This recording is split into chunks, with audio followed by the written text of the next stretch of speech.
Welcome to Animal Atlas. Come with us around the globe and explore the animal world and its jungle animals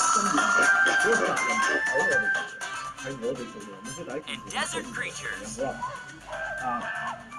We'll meet wildlife on the savannah and see our underwater friends. And animals from the Arctic Circle. Anywhere, everywhere animals live. It's always an adventure.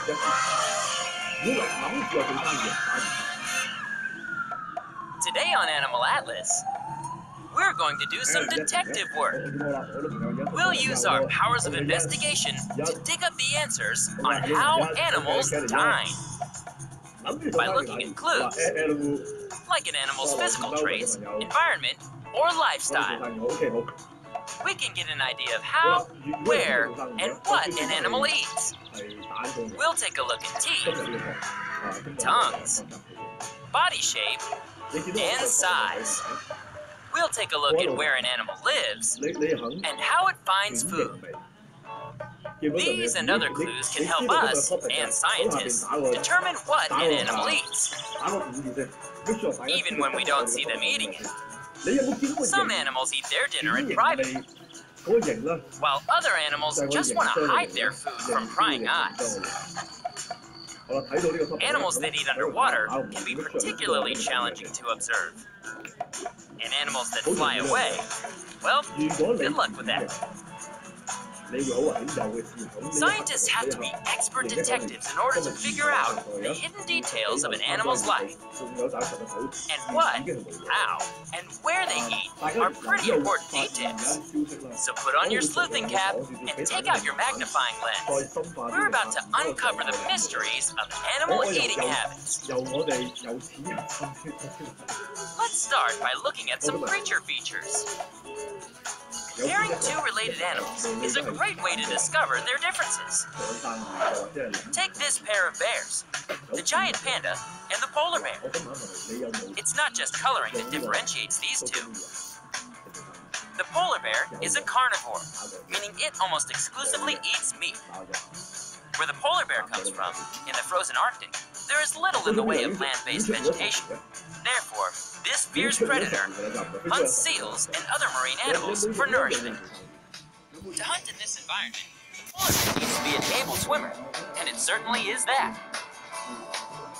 Its wide front paws are slightly webbed, so the polar bear can paddle with its front feet and steer with the rear. The polar bear's head is wedge-shaped, so that it cuts through the water like the prow of a ship. It has a thick layer of fat, up to 4 inches, to keep it warm in the frigid water, as well as 2 types of fur, a thick woolly coat next to its body for warmth, and hollow guard hairs that allow sun rays to penetrate, and so warm the bear's skin while repelling water. And this bear is big, at nearly 10 feet in length, and weighing over 1,700 pounds, this is a land predator that has no equal. How big is that? The biggest lion in Africa weighs no more than 600 pounds, meaning it takes 3 lions to equal 1 polar bear on the scale. This is one formidable meat eater. On the other hand, the giant panda isn't really that much of a giant at all.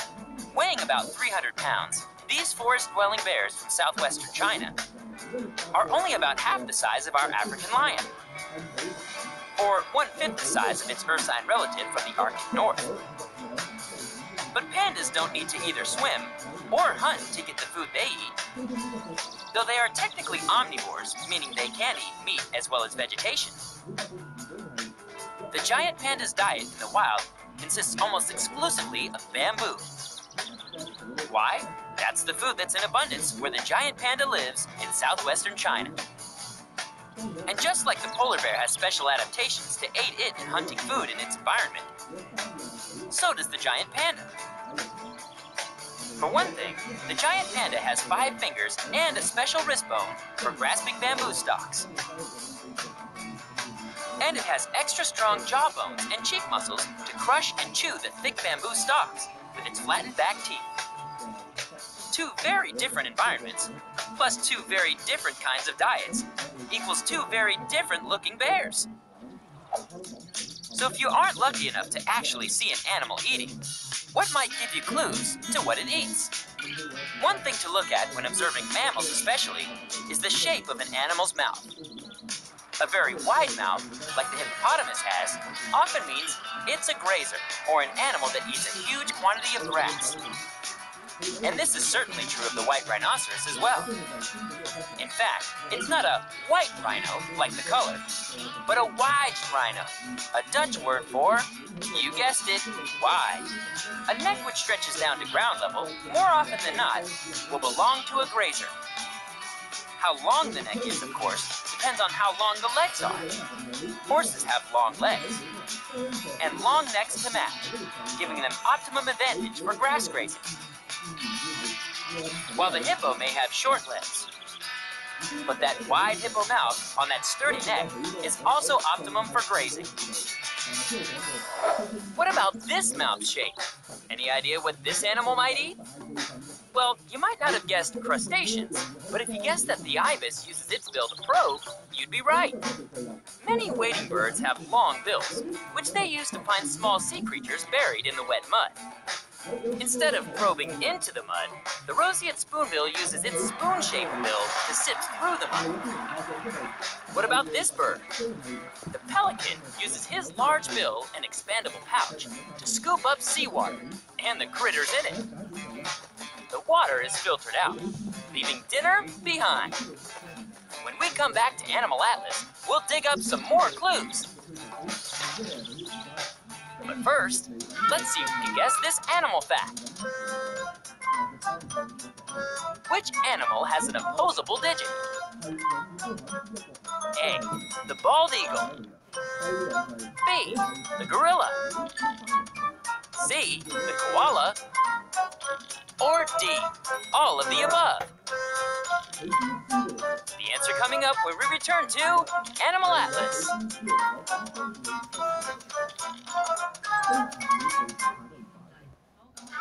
We're back.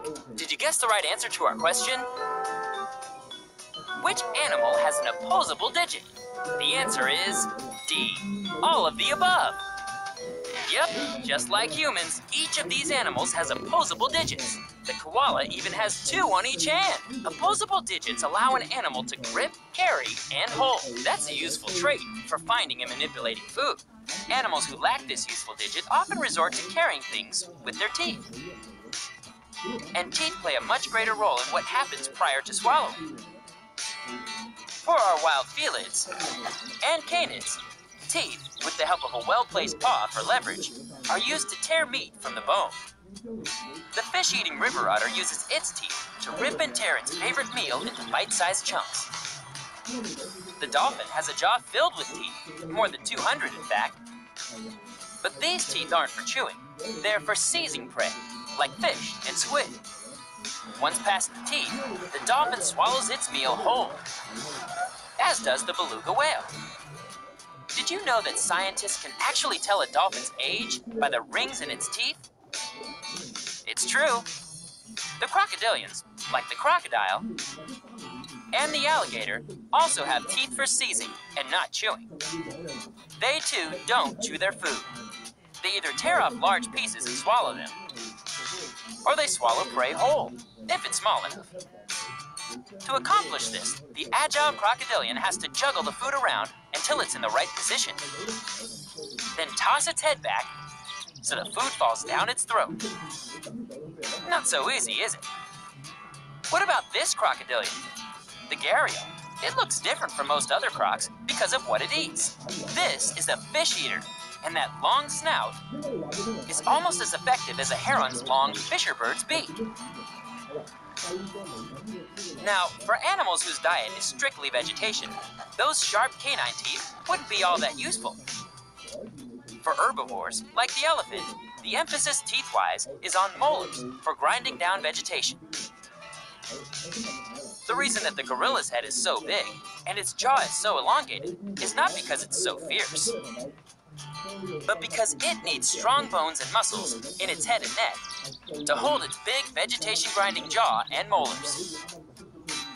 That's right, this king of the jungle only eats fruits and vegetables. As for the chimpanzee, that smaller jaw and those teeth belong to a true omnivore, just like us, who will eat just about anything edible on the menu. Have you noticed that many of the grass eaters we've seen today, from the hippo, to the horse, and the zebra, to the white rhino, have extra large heads? What's inside those mouths are big grinding molars, capable of reducing grass to gooey pulp. Very tasty gooey pulp. Yes, animal teeth, like their owners, come in all shapes and sizes.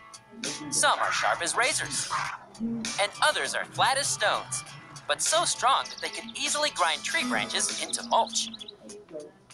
Really? Tusks are in elephants' incisor teeth, but they aren't used for chewing. They are used for defense, for lifting things, and for digging for water. Elephants have 4 molars too, one on the top and one on the bottom of both sides of their mouths. Just one molar can weigh up to 8 pounds, and it's the size of a brick. Because they eat such huge quantities of vegetation, as befits their behemoth size, elephants can go through 6 sets of molars in their lifetimes. How much plant material does it take to wear down 6 sets of big molars? Well, these African elephants spend close to 20 hours a day feeding, chomping down on up to 450 pounds of plants daily, while drinking close to 35 gallons of water. Yes, that's a lot of chewing. Developing different sets of teeth is called polyphyodonty. But if you're impressed with the elephant and its mighty molars, sharks can grow a new set of teeth every 2 weeks to replace worn ones. And yes, every time a tooth is lost, a new one grows in its place. Though it does seem, in some cases, the animal doesn't need to lose one to grow one. Believe it or not, sharks may have as many as 20,000 teeth in a lifetime. The crocodilians, too, are blessed with replacement teeth. At any given time, a croc will have at least 60 sharp teeth, and in the course of their lifetimes, may have as many as 3,000. Okay, that's not 20,000, but that's a lot of sharp teeth. If you think all crocs look alike, with the exception of our narrow-snouted friend, the gharial, look closer. It's the teeth that make the croc. When a crocodile's snout is closed, almost all of its teeth stay on the outside of its mouth. This is where the expression, grinning like a crocodile, comes from. On the other hand, when an alligator's mouth is closed, its lower teeth are covered by the upper ones. No, alligators don't grin like a crocodile, but they do offer up a toothy smile. Now, rodents, who are characterized by their incisor teeth, are gnawers. They don't lose teeth and grow new ones, but their teeth do grow and wear away continuously. Some rodent species, like the guinea pig, have not only continuously growing incisors, but continuously growing molars too. Now that's enough to impress even an elephant. For chowing down, it certainly seems that it's the teeth that define the animal, from carnivore to herbivore to rodent to croc. But teeth aren't the only useful tools for grabbing dinner. When we come back to Animal Atlas, we'll look at some alternatives to teeth. But first, let's see if you can guess this next animal fact. Which animal has the longest tongue? A, the chameleon. B, the butterfly. C, the lorikeet. Or D, the anteater. Don't go away. The answer coming up right after this on Animal Atlas.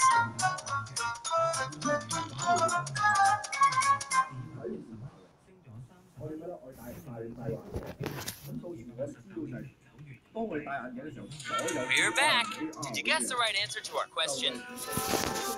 Which animal has the longest tongue? The answer is D, the anteater. But this is kind of a trick question, and can be answered differently depending upon how you look at it. The anteater's tongue is technically the longest among the animals listed here, but in part because the animal itself is by far the biggest. But if we're looking at tongue-to-body ratio, the chameleon's tongue is even longer. Chameleons, like this veiled chameleon, eat insects, just like the anteater. But it takes a lot of insects to make a meal, so the chameleon eats fast. A chameleon's sticky tongue is about as long as its body and tail. In some species, even longer, and it has the ability to flick its tongue in and out at an amazing speed, rapidly capturing unsuspecting prey. Now, lorikeets and butterflies are both nectar feeders, but how they go about getting that nectar is slightly different. The lorikeet's brush tongue is specially adapted to help collect nectar on its fuzzy tip. And the butterfly uses its long proboscis like a straw to drink nectar. Although this isn't technically a tongue. Hummingbirds and some bats are also nectar feeders, with fancy tongues to prove it. But what about our anteater? Can't a short tongue do the job? That elongated snout is so long because it holds a tongue nearly 2 feet in length and a ½ inch wide, or about the diameter of a pencil, which is the perfect ant catcher. The giant anteater can extend that really long tongue more than 150 times a minute to deliver prey trapped in its sticky saliva. Does the anteater just swallow the ants whole, like our friend the dolphin swallows fish? No, giant anteaters have a little something extra. They have horny growths on the roofs of their mouths and sides of their cheeks, perfect for grinding and crushing insects. Not only that, the giant anteater's stomach has strong muscular walls and a horny stomach lining to further crush the digesting insects. Ha! Who needs teeth? Not the giant anteater. Now, birds are a whole group of toothless animals, but that doesn't stop them from eating just about anything they want. A macaw's beak is so strong that it can actually crack a walnut. What is a bird's beak? Basically, a lightweight, bony elongation of the skull that serves, in a way, as the bird's lips and teeth. And of course, as the centerpiece of its handsome face in profile. Why don't birds have teeth? In all probability, because teeth are heavy. A mouthful of teeth would pretty much make it impossible to fly. But a beak, ah, what a grand adaptation it is. And the shape and length of a bird's beak will give you a good clue as to what it eats. An ibis has a beak for fishing. The flamingo has a beak for filter feeding. The astonishing-looking roseate spoonbill uses its bill to swing across the water, collecting aquatic invertebrates like a sauce spoon. While this duck is a dabbler. As we've seen, a parrot's beak is a nutcracker's beak. While these colorful lorikeets from Australia use their beaks in conjunction with their tongues while eating fruits, flowers, and nectar. But to prove that you don't need teeth to eat meat, one needs to look no further than the birds of prey, like the eagle, and the hawk, and the owl. These animals are powerful predators, who, unlike a number of the predators we've seen today, who use their teeth to seize and tear, use their strong feet and talons to seize, and their beaks to tear, and their gizzards to grind up the food. A gizzard is a specialized stomach with a thick muscular wall used for grinding up food. While we can observe other animals chewing with their mouths and teeth, the bird's gizzard is doing its chewing internally and invisibly. Very dignified, this mode of digestion. In our hunt for clues, we've looked at how animals eat, where they live, and what they look like. We've investigated the dolphin, who uses its teeth for catching prey, not for chewing, and the brush-tongued lorikeet that slurps nectar from a flower. We've looked at an animal's environment as a clue to their diet, like the koala, who exploits the toxic eucalyptus leaves that no one else wants to eat. Those two thumbs come in handy for climbing trees and holding on to your food. And the giant panda, who luckily has a great fondness for bamboo. We've seen bird beaks that are good for cracking, and tearing, probing, and sifting. Long, skinny mouths that hold long, skinny tongues. And long, skinny tongues that seem to come out of nowhere. We've seen the sharp teeth that define a predator, and the flat teeth that define a plant eater. And we've looked this gift horse in the mouth to determine that it makes its living as a grazer. So whether it's teeth, a tongue, a beak, or something entirely different, an animal's mouth parts are a definitive clue to its eating habits. Have we solved all the mysteries of the animal kingdom? Not by a long shot.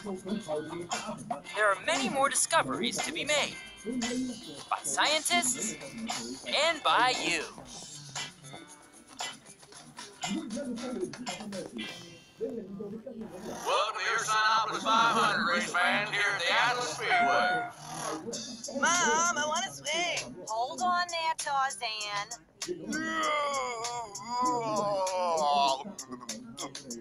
Hey, Bob, how's the weather up there? Oh, ha ha ha, Phil. Never heard that one before. This is one small step for Panda, one giant goal. I'm okay.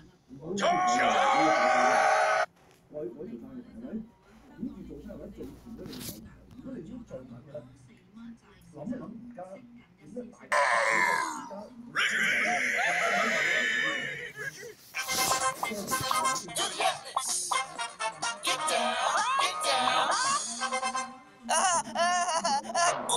Who put that there?